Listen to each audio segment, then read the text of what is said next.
Teen Titans was an animated series that aired on Cartoon Network for 5 seasons, from July 2003 to January 2006. A lot of people really liked this show. For many kids, tweens, and teens, Teen Titans wasn't just entertaining, but also highly relatable. The show's characters grappled with a variety of internal and external struggles that go beyond fighting the bad guys. Relatable situations like wanting to feel accepted, understanding what it means to be themselves, overcoming personal betrayal, standing up for themselves against abusive and harmful parental figures, and facing the enduring effects of trauma. Suffice to say that for only being on the air for about 3 years, Teen Titans had a big impact. However, after the airing of the controversial final episode, Things Change, the series, despite its continued popularity and the creative team's plans for more, was canceled.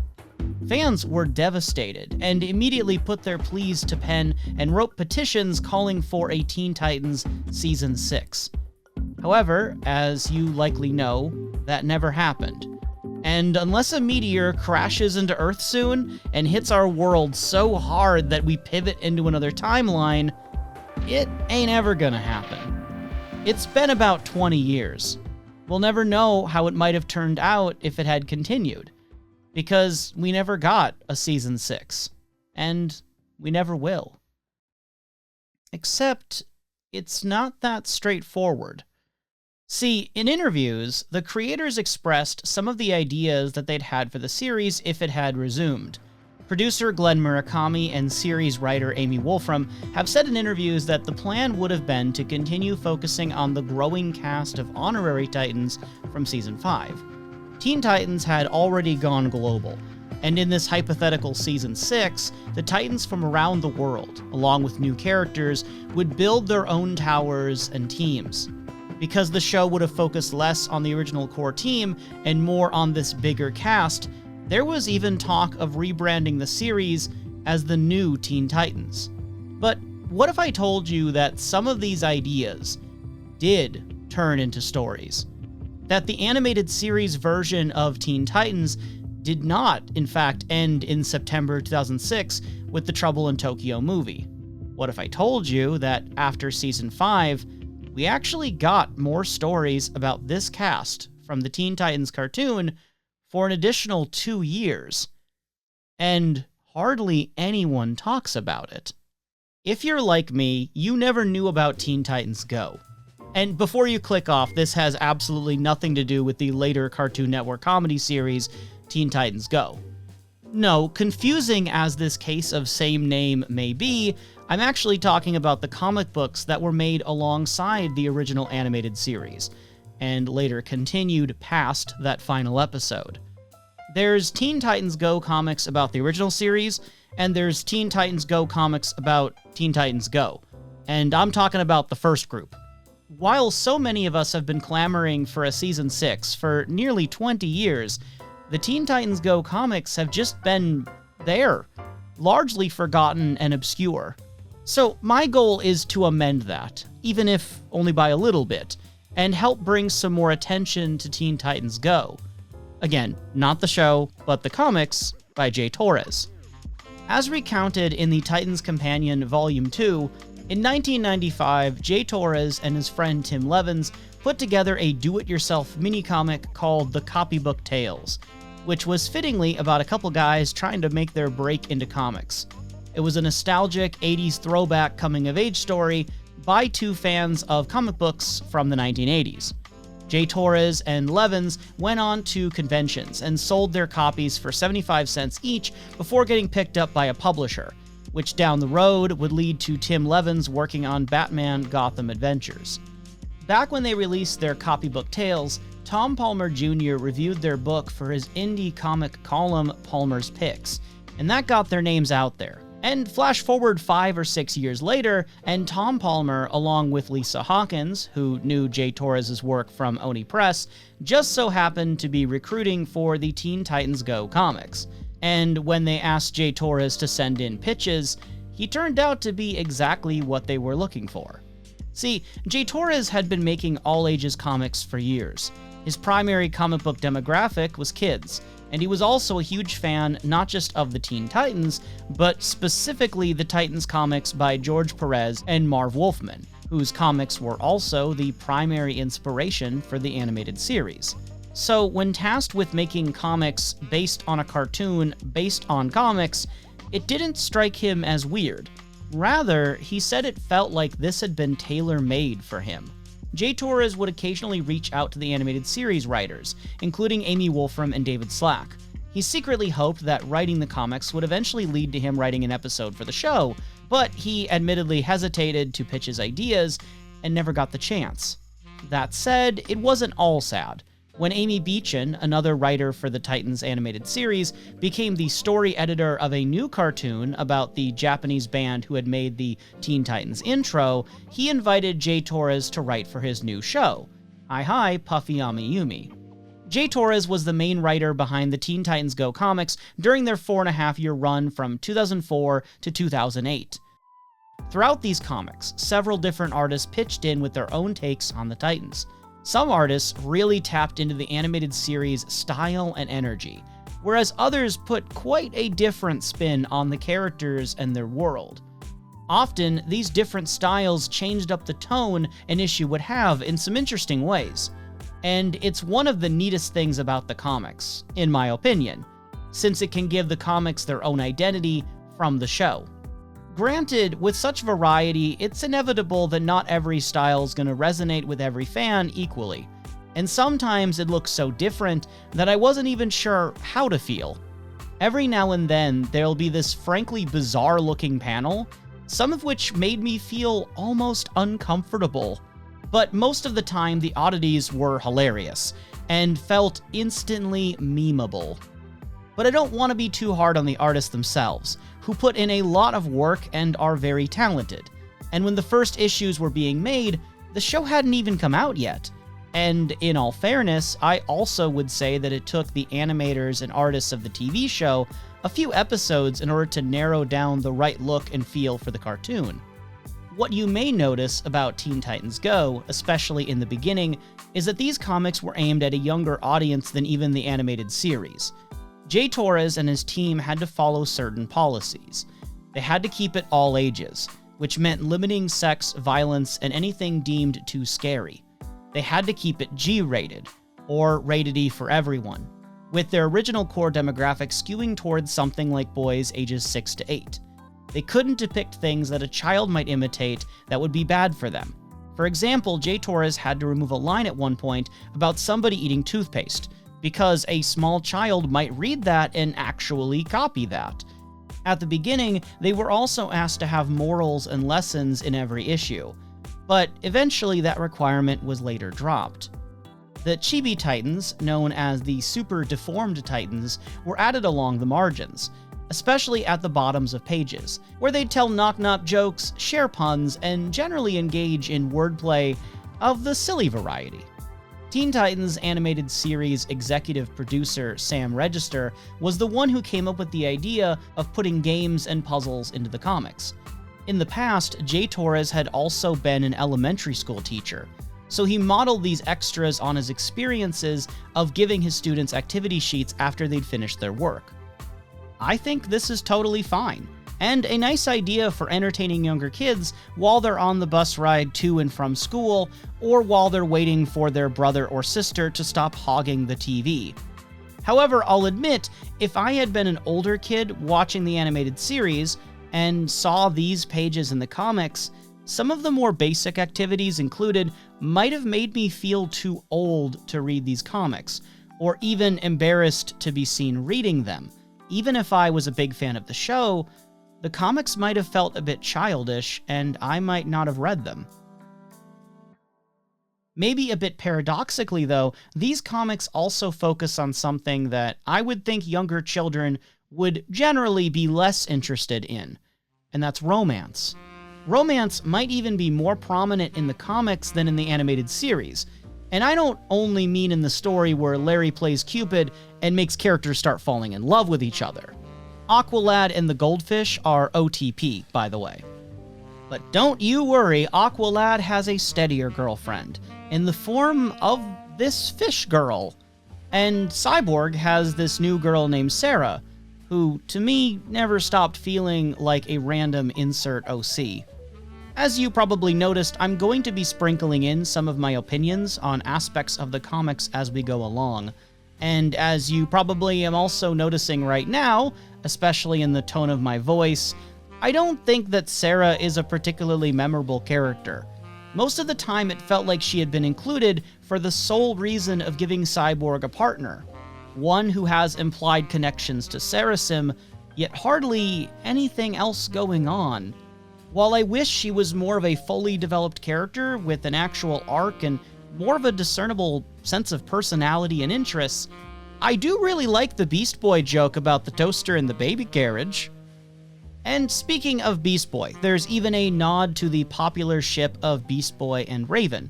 A couple of times, Torres and his team call out shipping in meta ways, but it appears to be in good fun, as they also put so much shipping fodder in their own comics.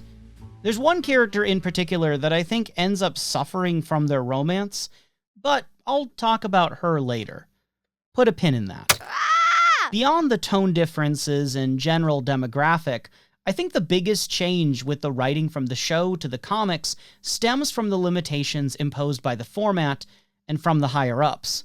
When asked if he saw writing an issue of the comic as being the same thing as writing an episode for the animated series, Torres said no, not really, because each issue only gets 20 pages, and they were not allowed to do two-parters. No cliffhangers or continuing a story from one issue to the next. They had to be standalone and done in one.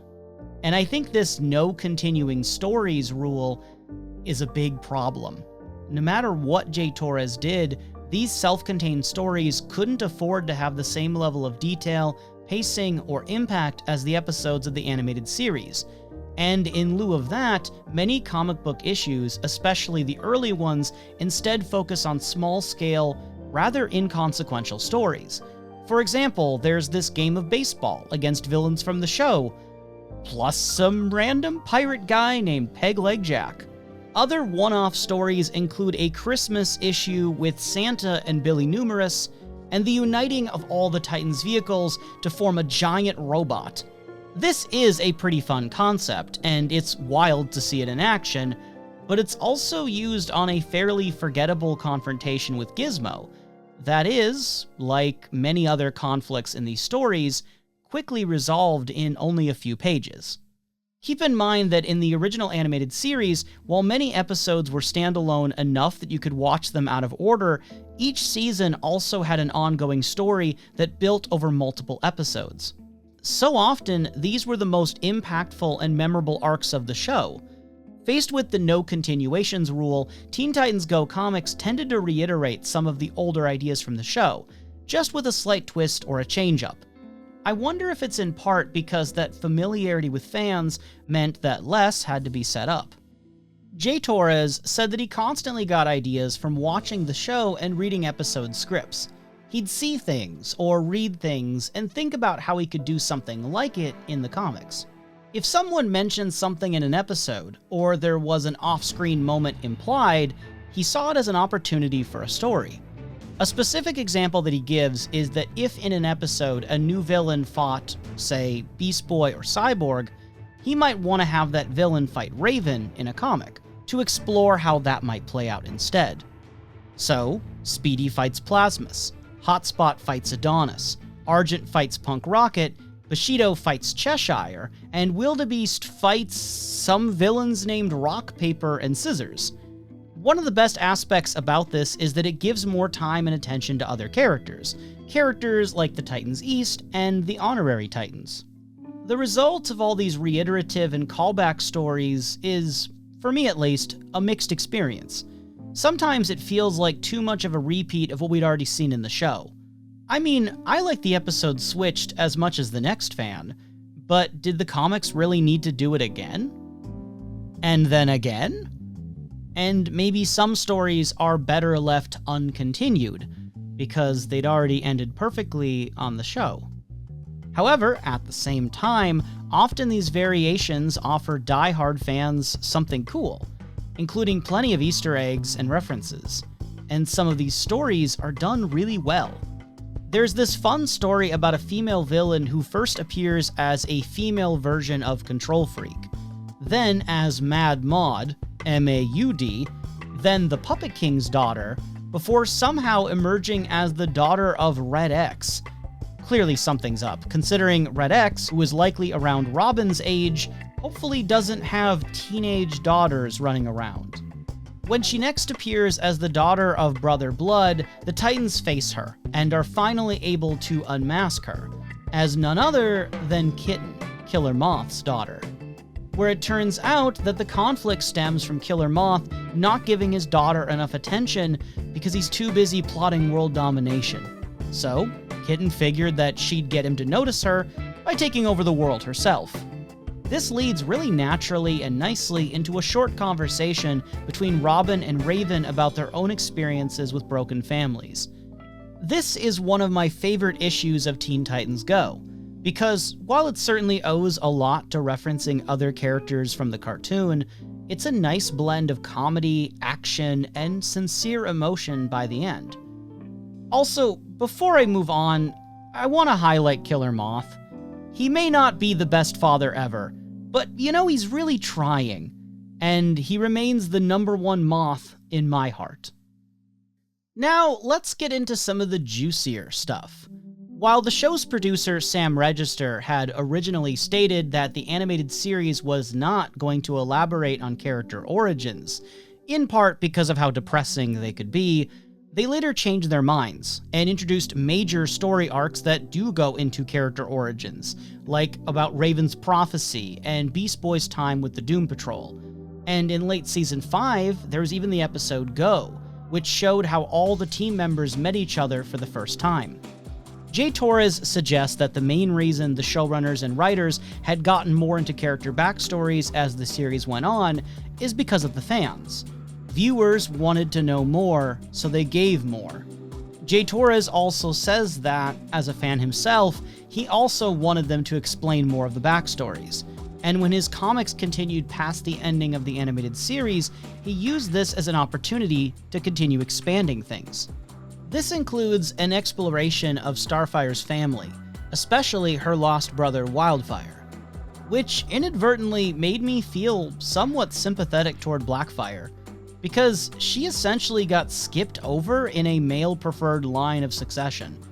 I can't even blame her for feeling a bit scorned. There's also a memorable issue dedicated to Kilowatt's backstory, and his experiences in an alternate universe where some of the good Titans are now the teen tyrants, who are trying to root out and destroy a good version of the Brotherhood of Evil. This issue teases out the idea of a multiverse, and although it's a brief snapshot, the story has a really unique tone that's different than pretty much anything else in the comics, or the TV series for that matter. It's also neat to see the comics expand on a very minor character hardly introduced in the show. I'd previously mentioned in my 2-hour retrospective video on the animated series that the comics have some really sweet backstory segments involving Beast Boy and his mother figure Elastigirl. But eventually I found myself wondering, at what point is all this lore too much lore? In a story where Silky gets to talk thanks to Mumbo Jumbo's magical hat, which is, by the way, so precious and endearing, we learn that Jump City hasn't had snow in about 100 years. Kitten has a call-in service show called Ask Kitten. Goth Boy's name is, indeed, actually Goth Boy. Jinx is surprised when Kid Wicked talks, implying that she didn't know he could, or that he did, but then it turns out that was Raven in disguise anyway, so Kid Wicked is kind of confirmed to be either a non-verbal or non-speaking character. Kid Flash is confirmed to be faster than Masi Manos, but Masi Manos win in a race because Kid Flash is not as focused. Simon's mind powers don't work on Cyborg, which also has implications for whatever happened in his confrontation with Brother Blood. Raven appears in her white cloak form when she doesn't have the presence of evil in her, and that might have implications for her White Cloak form in the animated series. In one issue, a whole can of worms is opened because apparently Beast Boy can turn into a Gordanian, which would mean that he can turn not just into animals, but into alien humanoid species. Like, can Beast Boy turn into a Tamaranian? Or a Tamaranian chrysalis eater? Or that one nearly indestructible creature on the ship that one time? Is that an option? Also, the Daily Planet exists in the Teen Titans universe, and the Joker is confirmed.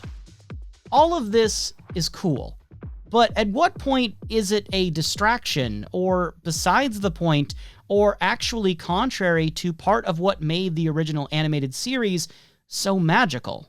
Sam Register had said that the reason they hadn't shown Slade without his mask is about mystery. He brings up as an example how in Inspector Gadget you don't see the face of the villain, Dr. Claw. Keeping people guessing is sometimes more fun. It's not always about some grand master plan or anything. The mystery itself can be rewarding. In part, that's why they didn't reveal the identity of Red X or explain everything about the ending Things Change. There's this one issue that focuses more on Robin's backstory, which, while watching the show, I never felt like we needed to get into. It explicitly brings up his parents and how they died. Which, I mean, a lot of us already knew, right? Did we need it rehashed in this version of Teen Titans? But this issue also gives us some really cool art. And I love how each member of the team tries to comfort Robin in their own way. And there's internal dialogue boxes that reveal their thought process as they're trying to navigate helping their friend. I almost thought we were about to get some rare Robin and Raven shipping material. But then Robin drops the "you're like a sister to me" line. So, if you ever shipped those two, ouch. This story culminates with Starfire approaching Robin, and it makes so much sense that she'd be the one to be able to reach him, since they have obviously such a strong history, and Starfire is like the heart of the team. Starfire is often the butt of jokes, but here she displays emotional wisdom and gets to tell Robin something important, that it's okay to feel and express your emotions, even the unpleasant ones. Especially the unpleasant ones. Then Robin vaguely alludes to Batman, which is fine. The animated series did that a little too. But then they freaking show him! They show Batman. That was something the team behind the animated series were determined never to do. But the comic book team just hits us with it. No hesitation. And it's something I can see like half of the fans loving and thinking is rad, but the other half of us might feel uneasy, like a line had been stepped over. And with that, I want to highlight how J. Torres and the comics in general handle 4 of the characters, 3 returning and 1 new. If you want to read these comics for yourself and don't want any more spoilers, this is your opportunity to pause the video and check the comics out before I dish out some more significant spoilers. You can buy the comic book issues digitally through places like Amazon, which I've linked in the video description. And if you prefer physical copies, there's also some editions that compile earlier issues. You know, if that's your preferred cup of mustard. You ready? Because it's time to talk about Jinx, Private Hive, Terra, and Wonder Girl. While there's a bit more in the comics from Jinx's time with the High Five, and it's in line with the tone of the animated series, most of the new Jinx material in the Teen Titans Go comics takes place after she'd already left her friends and former teammates from Hive Academy, to instead join up with the Teen Titans. Unfortunately though, a lot of Jinx's on-page presence is spent with her being little more than Kid Flash's jealous girlfriend. She comes across as angry and demanding and more preoccupied with the girls Kid Flash is talking to than fighting crime or anything else. As an example, in the episode where Larry acts as Cupid and makes characters fall in love with each other, again, remember Aqualad and the Fish are OTP, multiple women fall in love with Kid Flash. which only further provokes jealousy from Jinx. I already wasn't particularly sold on Jinx and Kid Flash's chemistry during their minimal screen time together in the animated series, but even when they get more time together in the comics, I just never felt myself won over and in support of them. Because, at least in part, I think it made Jinx's character worse. What twists the knife all the more is that Gizmo and Mammoth actually miss Jinx. Not only was Jinx their partner in crime, but I would wager that she was genuinely their friend. And they understandably are upset and hurt that she was stolen from them by this arrogant hotshot. And when Jinx temporarily rejoins Gizmo and Mammoth as part of the Fearsome Five, wins their trust all over again and assists them in storming the Titan's Tower, and then betrays them so brutally, it's waved away as her just seeing the light. I feel like there's a tone problem here. When members of the Teen Titans left the group, or turned against their team, it was treated as a hurtful betrayal, or something painful and unfair. But with Jinx and the Hive Five, it's treated as unambiguously a good thing. And we never even really get an exploration of Jinx's motivations to switch sides, or what being a hero even means to her. Because almost all she seems to care about is Kid Flash. And all of that stands in stark contrast to what Torres in the comics did with a different former member of the Hive Five. I am being 100% serious with you when I say that, in my opinion, the single best thing about the Teen Titans Go comics is Private Hive. I would totally understand if you don't remember who Private Hive even is. He was some unnamed background character at Hive Academy who later got promoted to being a forgettable Captain America muscle man with the Hive Five before getting swapped out behind the scenes with no explanation for Billy Numerous and Kid Wicked. His defining characteristics in the cartoon were that he liked stealing things and also saying occasional one-liners. And in a show like Teen Titans, that's not a particularly unique set of characteristics. But the comics do something with Private Hive. We reunite with him in the midst of gladiatorial matchups, where he's conquering all of the competition, including even holding his own against the honorary Titan, Panther. Private Hive is fighting as one of Lannister's warriors, and General Immortus is eyeing him as a prospect. In his own words, Private Hive enlisted as a gladiator after leaving the Hive Five because he was tired of being a loser. This is almost like Jinx's motivation for leaving the team in the show, because she also wanted more respect and recognition than what she was getting from her idol Madame Rouge. But while Jinx left the Hive Five to be a hero, Private Hive's journey is a bit different. He's seen a significant power boost from the animated series, where now he can give a thrashing even to Beast Boy. And it's enough to impress General Immortus. Flash forward to issue 35, and a defeated Private Hive is at an all-time low, with nothing more to fight for, until General Immortus promises him a path to revenge. If only he'll serve him. But General Immortus doesn't hesitate to explain, when speaking with Professor Chang, that he's not preparing an apprentice. To him, Private Hive is nothing more than a foot soldier. He leads an attack on Titan's Tower, and the art actually makes him look intimidating and threatening. However, when Private Hive is trapped and needs the General's help, Immortus turns his back on him, citing that he's already served his purpose, even while Private Hive makes appeals toward honor and a soldier's code. When the tables turn, and it's General Immortus who needs help, Private Hive dishes out a ruthless justice. Immortus had betrayed him, so now it's him who will be dishonorably discharged. The crime is treason, and the sentence is to drop and give him 20.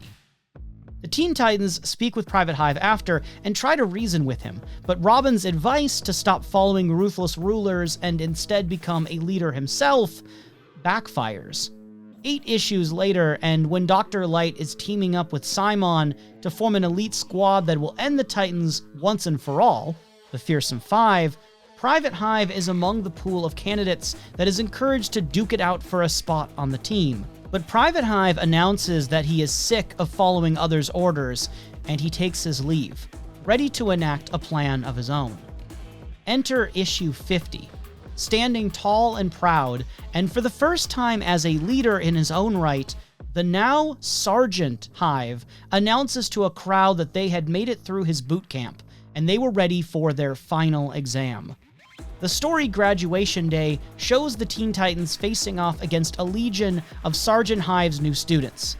They are called the Army Brats, and act like the successors of Hive Academy, except they don't have superpowers, and instead they rely on overwhelming aggression and superior numbers. Part of what makes this so compelling is that Sergeant Hive is recruiting them from the streets. His team isn't made up of freaks in tights and capes, but instead people who have been exploited, bullied, and have faced homelessness and poverty. Sergeant Hive offers them protection, direction, and opportunity in exchange for their service and dedication. In Robin's words, he gave them the power to fight back, to do what they want, and to get what they want. So not only has this bit player from the animated series gone through a complete arc in the comics, from private to sergeant, but his motivations and tactics make him unique in such a large cast of villains. He's actually become one of the most nuanced and compelling antagonists of the Titans. Robin, who has appropriately been overcome by Hives, accuses Sergeant Hive of being nothing more than yet another false leader, yet another Brother Blood, who will abandon his own soldiers just like General Immortus abandoned him. To which, all Sergeant Hive can stammer out is that he won't be like them. He won't fail. He'll be better than the rest. But whether that'll come true or not is left uncertain and forever in doubt. Because this is Sergeant Hive's last appearance, before the comics are canceled just a few issues later. Sergeant Hive's story shows what J. Torres and his team could accomplish when they went beyond the stifling comic book rule of no ongoing narratives. They made a significant exception to the rule, and as a result, against all odds, Sergeant Hive's story became a real highlight of Teen Titans Go. If Season 6 were to ever happen, this is the #1 story from the comics that I would want to see get adapted. I wonder if in part why they were able to get away with this, or why they felt comfortable doing this, is because Private Hive was mostly an unknown original character and not one that from the start had a huge story significance. Because no matter what they did with Private Hive, he wasn't a huge heavy hitter for the series. He wasn't someone like Slade or Terra. Our first post-Season 5 appearance of Terra is in issue 34, where she can be seen in one panel eyeing the news while at school. But her big time in the spotlight is in issue 51, which teases the provocative line on the cover, "The Return of Terra." In this story, the Titans fight and knock out an unknown opponent, who Raven is able to mind scan and learn is in fact Terra's brother, known as Geoforce, or as I prefer to call him, gluten-free. After some initial hesitation, because she was bothered by morals or something silly, Raven is convinced to probe Gluten-Free's mind and learns some rather significant and rather random character lore about not only him, but also his sister Terra, who were members of a royal family and heirs to the kingdom of Markovia.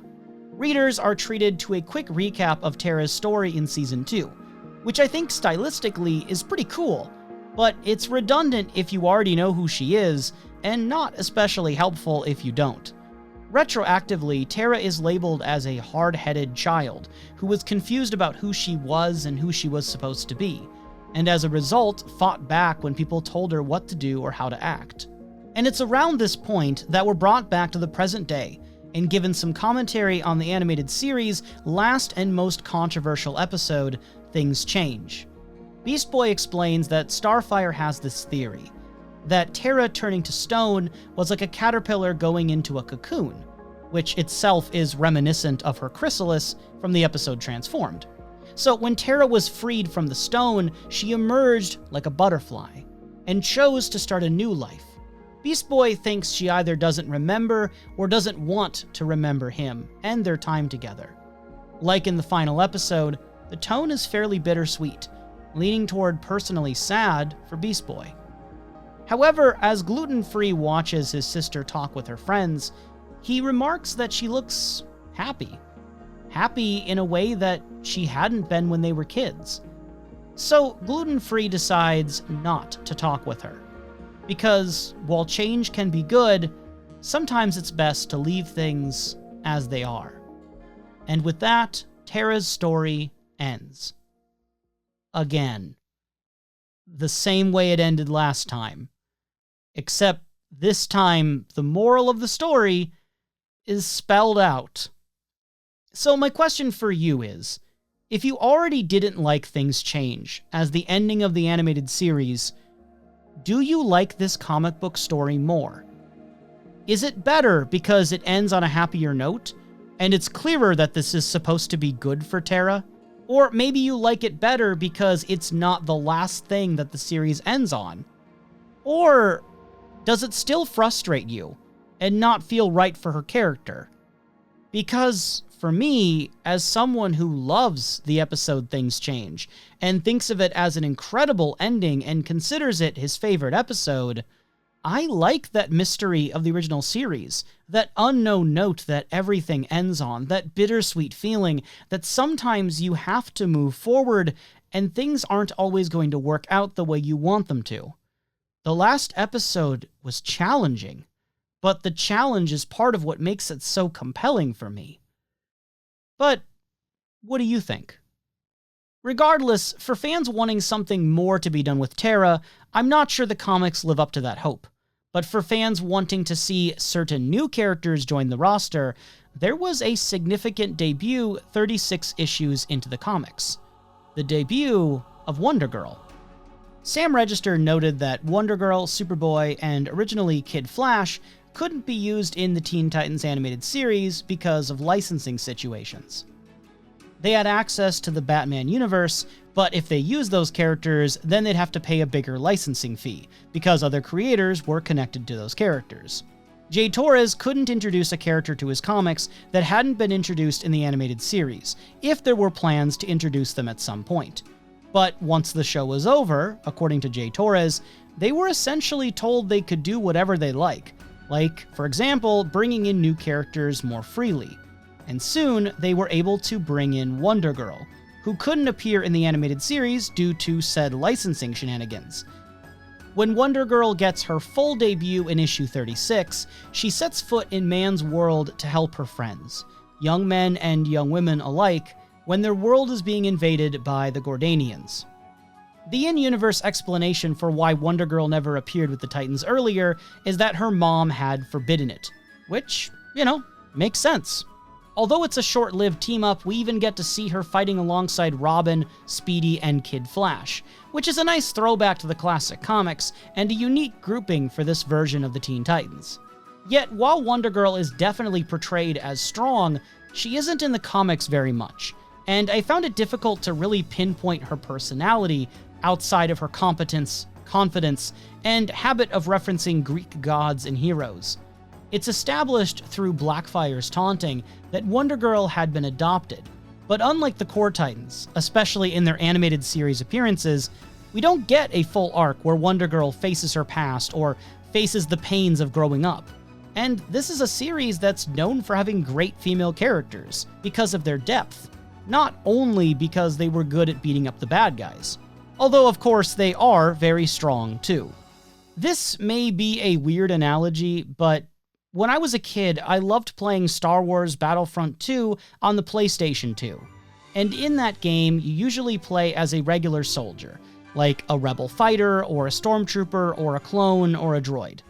However, after some time in the battle had passed, you would get the opportunity to play as a legendary hero or villain, such as a Jedi or a Sith. And you'll hear people on the communicators comment on their pivotal presence, whether it's a hero on your side or a villain causing chaos among your ranks. My point is, that's what Wonder Girl reminds me of in the comics. She's this super strong warrior of legend who sometimes jumps into the fray, but she comes in late and is a temporary fixture that doesn't stay the whole time. And like the fleeting Jedi and Sith drop-ins, she doesn't really have much to say. And you're supposed to already know their story from other material. I get the sense that if the comics had continued longer, they might have used Wonder Girl more. Her last major appearance is in issue 54, which is the second to last issue, where a tournament is held to contest who gets to have the title of Wonder Girl. But amidst this conflict is a far more deadly one. Trident and his army of clones are back, and it's up to the Wonder Girls and their Teen Titan friends to stop him. And yes, I said Wonder Girls, because a different Wonder Girl character competing for the title is introduced this late into the comic series run. So before the classic version of Wonder Girl is even fully developed, there's already another Wonder Girl, who, if the stories had continued, might have been competing for attention and development in issues moving forward. In that 2-hour retrospective video, I elaborated a bit on what we know was in consideration for Season 6, should the animated series have continued for another season. And now is a great time to revisit some of that in light of the comics, because at least the last third of the comic books take place after Season 5 and after things change. Meaning, this is the last new story material from this version of Teen Titans. In issue 34, news broadcasters report on TURF, T-U-R-F, aka the Titans Urban Reconstruction Fund, which is a charity effort to clean up and rebuild after all the destruction caused during recent conflicts against the Brotherhood of Evil and the other villains. The restoration efforts start in Jump City, but will continue around the globe, until every place that's been affected by their battling has been helped. This project is still underway as of issue 41, where we learn that the Titans East, along with Cyborg and Beast Boy, are out cleaning Steel City. And speaking of the Brotherhood of Evil, I'd mentioned earlier that General Immortus is still around, but we also see Madame Rouge with some terrifying moves in issue 46. So while there's no Slade, Brother Blood, or Trigon, key members of the Brotherhood are still at large. A popular idea among fans, and a serious wish among many, is that if there had been another season of the animated series, that perhaps Starfire might have gotten her own dedicated season-long arc. Every other member of the core Titans got a season, except Starfire. However, although we do see some occasional appearances from Blackfire, and a story about the disappearance of her brother Wildfire, the comics never pivot fully into a big Starfire narrative, and comments by Glenn Murakami would suggest that it was not a very likely direction for a potential Season 6 either. However, one major trend and shift from Season 5 persists into the comics, and it's highly relevant to what Murakami and others had potentially planned for Season 6. And that's the introduction of more Titans from around the world, in an effort to expand the cast into a united global force. Murakami had indicated that at least part of why they had introduced a lot of new Titans in Season 5 is that it broke up the dynamic of the team and forced the characters to deal with things differently. Not only do these comics continue to use characters like Kid Flash and the Honorary Titans, but the additions of characters like the Wonder Girls indicate that should the comics have continued, or if a Season 6 would have happened, this consistent flow of new characters and continued exploration of the ones introduced in Season 5 was a high priority. Also, it is interesting to note here that apparently at some point Speedy graduated to the Big League, but continues to assist the Titans after technically leaving.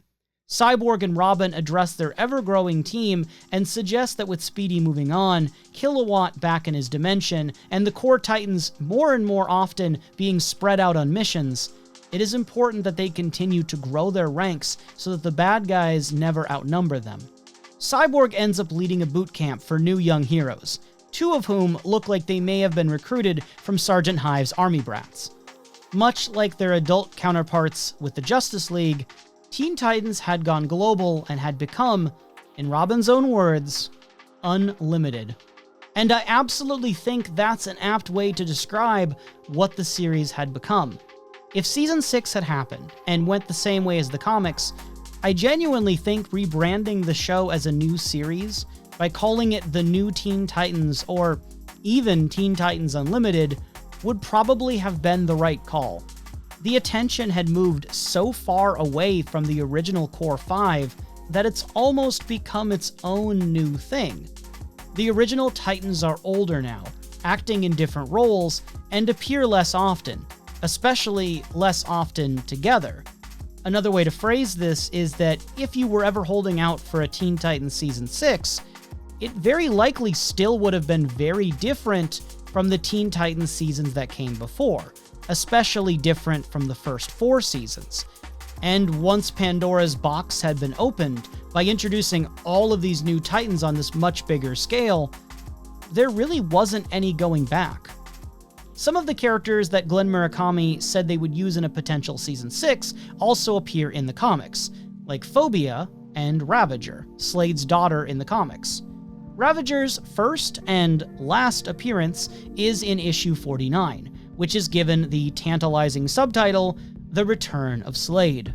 But to Robin's and most other people's surprise, it isn't actually Slade, who, to my memory and understanding, never actually makes a comic book appearance chronologically after things change. No, instead, it's his daughter Ravager, who feels it's her duty to avenge her father and follow in his footsteps.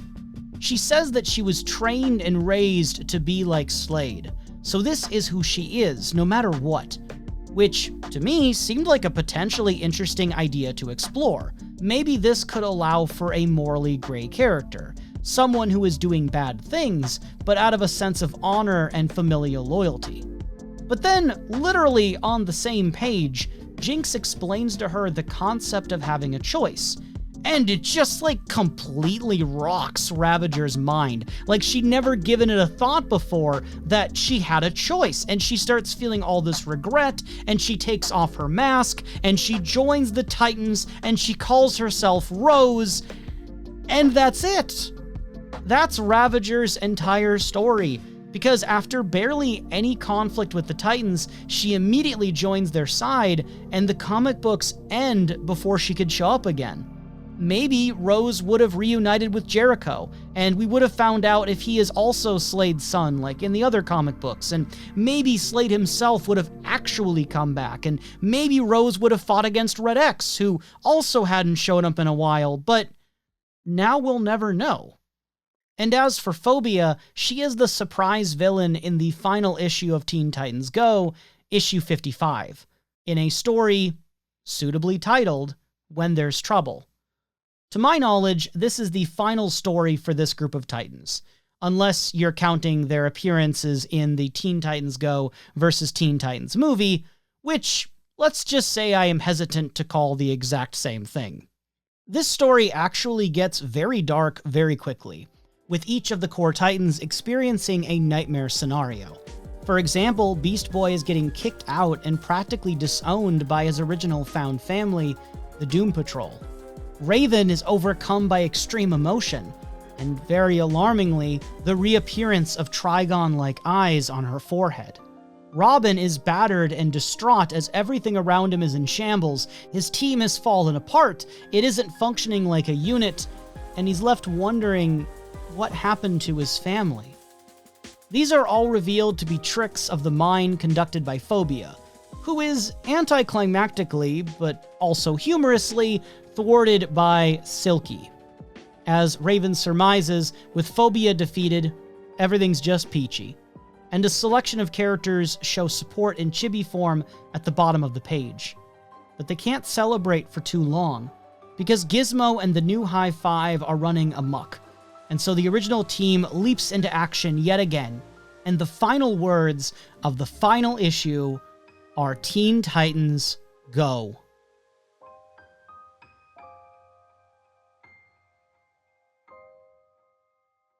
So, are the Teen Titans Go comics actually Season 6? If you think that it doesn't count because they're comic books and not a TV show, I get it, and the writers are different too. But in my mind, these stories are direct continuations of the show after the last episode things change. And if you want to throw around that loaded word canon, the comics can be taken as canon to the TV show. In that sense, yeah, the comics are the closest thing we'll probably ever get to a season 6 of Teen Titans, and I think the comics generally reflect where the show might have gone had it continued. Now, are the comics good? Well, that really depends on your preferences and what about Teen Titans you most enjoy. These comics are often written for a younger age, and especially halfway through the comic book run, the focus spreads out further and further away from the core 5. But on that note, the comics often feel like a natural continuation of Season 5. So if you liked those new characters and you want more of them, the Teen Titans Go comics might give you something truly special. If not a Season 6 that adapted these comics, I could totally have seen movies working. I can imagine a situation like Trouble in Tokyo, but instead it adapts the storyline of Sergeant Hive, or it adapts the storyline with Kilowatt in the alternate universe. After I finished reading the comics, I flipped through the Titans Companion for research, particularly for the interviews conducted with writer Jay Torres. Marv Wolfman and George Perez's Teen Titans were a big part of why he had become a lifelong comic book reader and later a comic book author, and writing Teen Titans Go paved the way for him to be able to sit across the table from his hero Marv Wolfman and eat dinner with the guy. While working on Teen Titans Go, Jay Torres would go to conventions and do signings, and he'd hear so much positive feedback from readers, from eager little 5-year-olds to fans in their mid-50s. Kids would come up to him and quote things from his comics, like they'd tell jokes from Teen Titans Go back at him, or they'd tell him a joke of their own. Parents, aunts, uncles, big brothers, and big sisters would say how glad they were that their sons, daughters, nephews, nieces, and younger siblings had these great books to read.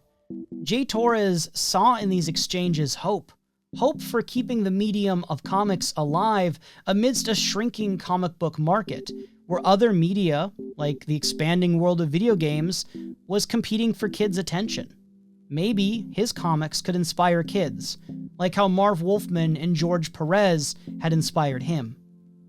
When interviewed around the publication of issue 54, Jay Torres said that he wanted to keep making Teen Titans Go for as long as they'd let him. Quote, "Even if they suddenly pulled the plug on me tomorrow, I'm pretty happy with what we've done." End quote. After this interview was conducted, it was announced that Teen Titans Go would end after just one more issue, issue number 55. And reading all of this and writing this script has me taking a step back. No, I don't love every issue of Teen Titans Go. I don't think that a lot of the new characters or self-contained stories hit me especially hard. But that's also okay. Not every episode of Teen Titans did either. And I'm not the same person now that I was when I watched Teen Titans as a kid, and I'm definitely not the main audience for these comics. What I can say is that this project clearly meant so much to Jay Torres, and so much to the others who worked on these comics. And I know that many children and adults read these comics and loved them. It may not all be for me, but it might be for you, or for someone else. And after all these years of hearing people online hold out hope for a season 6, I see glimmers in Teen Titans Go. Sure, it ended rather abruptly, but it went for 2 years longer than the TV series. And if you haven't read these stories yet, there still is more Teen Titans for you. It's not all gonna be the same as you remember, but wouldn't it be kinda boring if it was? Jay Torres and the artists he worked with put their own spin on the characters, and I love that they got the chance to live out those dreams, and that we get the chance to read more stories featuring some of our favorite characters. Honestly, it's inspirational, transforming that love of a fictional universe into your own art. If we could play some role in keeping the story going, in celebrating and honoring the characters we love, wouldn't we?